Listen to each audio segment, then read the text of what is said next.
Good morning. Welcome back to the Finalists. Yeah. So we're up to 2003, and there's some Duck fans that were excited about this.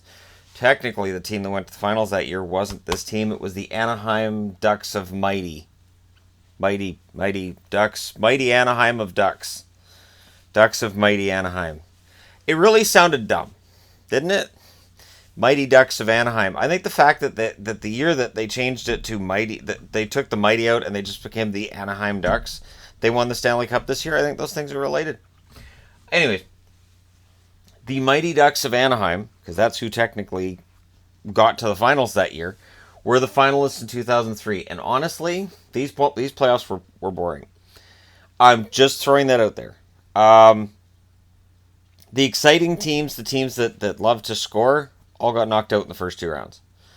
So you had a conference championship between Minnesota and Anaheim on this side, and New Jersey and I don't even remember who was on the conference final on the other side. But it was a slow playoffs. But there was a hero that emerged from these playoffs named John Sebastian Giguère. And he won more playoff games this season than he won in 2007 when they actually won the Cup. Because the other three games were won by Ilya Bryzgalov. All right. First round they played Detroit, and this was fun. I didn't really like Detroit at that time. I got to be honest, I didn't want to see Detroit win another Stanley Cup, and seeing Anaheim, who were definitely underdogs going into that series, come out and do what they did, it was inspirational. 2-1 in triple overtime, they win the first game. 3-2 they win the second. 3-1 they win the third. This fourth game, 3-2 overtime, I remember that. That might have been the happiest I had been for a playoff win for a team that wasn't Vancouver, Dallas, or Boston. I really didn't like Detroit at that time.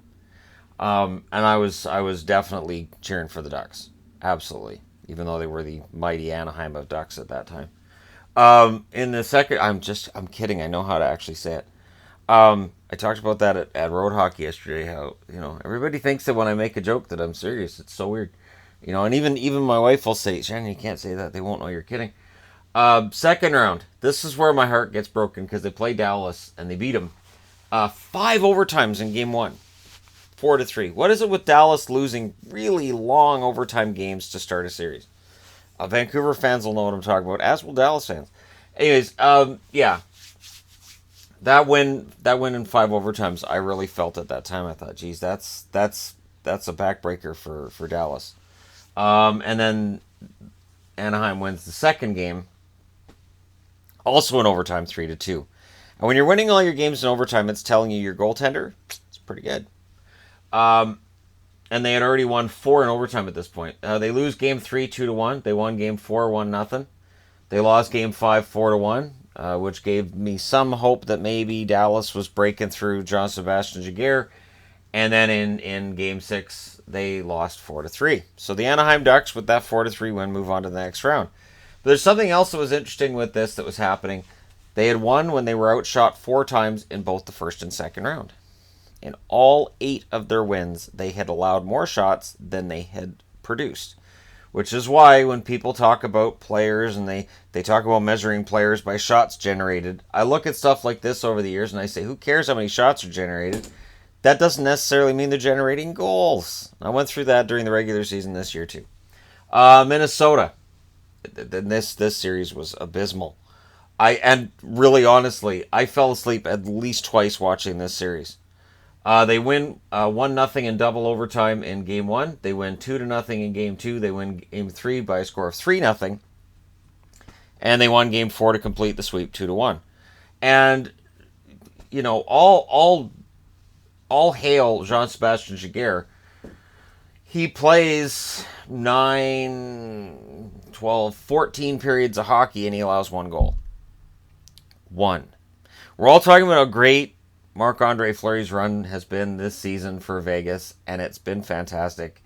He allowed 1 goal in 4 games and 2 overtimes. 1. In the finals, they get shut out twice in the first 2 games by New Jersey, 3-0, 3-0, and they only generated 16 shots on goal in both of the first 2 games. and I've seen this final before. I know how this ends.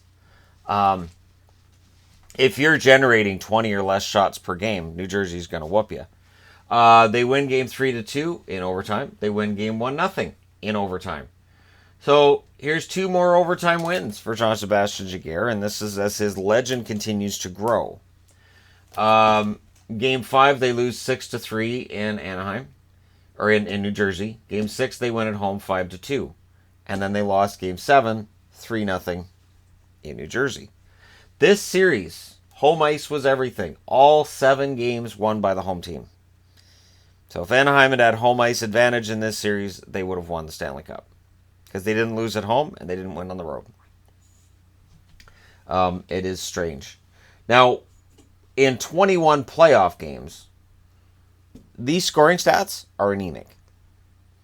And they're led by some of my favorite players that I ever watched. Adam Oates, 4 goals and 9 assists. One of my all-time favorite players. Peter Sikora, 4 goals and 9 assists. I liked Sikora. Paul Kariya, one of my favorites, 6 goals, 6 assists. Mike LeClaire, 2 goals, 9 assists. Steve Urchin, I loved Steve Urchin, 7 goals, 3 assists. Rob Niedermeyer, hard worker. These playoffs helped to numb some of the sting of the fact that Anaheim had drafted him so early. I think because he'd been drafted so early, there was unrealistic expectations put upon him. But he did develop into a pretty solid bottom 6 forward. 3 goals, 7 assists for him, followed by Steve Thomas with 4 goals and 4 assists. Thomas knew when to drink from the fountain of youth and start performing again. Sandis Ozolinsh, who wouldn't like Sandis Ozolinsh with the name Sandis Ozolinsh?